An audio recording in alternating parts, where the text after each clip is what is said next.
It's been great celebrating the apple this month. Today I'm going to be making apple butter.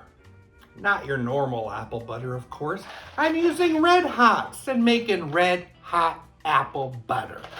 So get picking, go to those fields and pick some apples. I'm in the mood to make some apple butter. And what better place than to go right to the apple orchard and pick your own apples. I need to search for some good ones. Macintosh.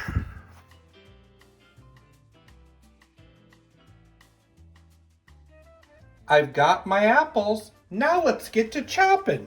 Grab 6 apples and give them the chop. Dump them in the pan. Add a half a cup of water and cook it covered until soft. It could take 2 hours. Add a half cup of sugar and let it dissolve. Look how soft those apples are. I've got my box of Red Hots. I'm gonna pour it in the pan and let it dissolve.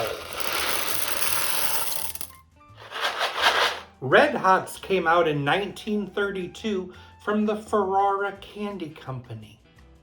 I love how red this looks. It's looking like applesauce. Now I'm gonna smooth it out with an immersion blender.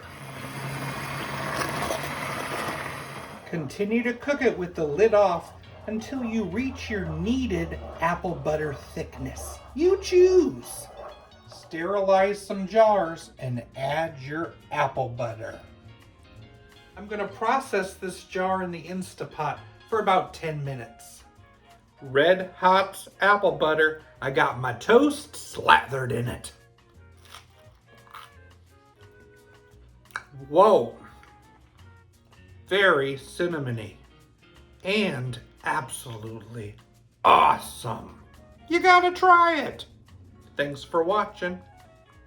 I turned down a job where I'd be paid in vegetables.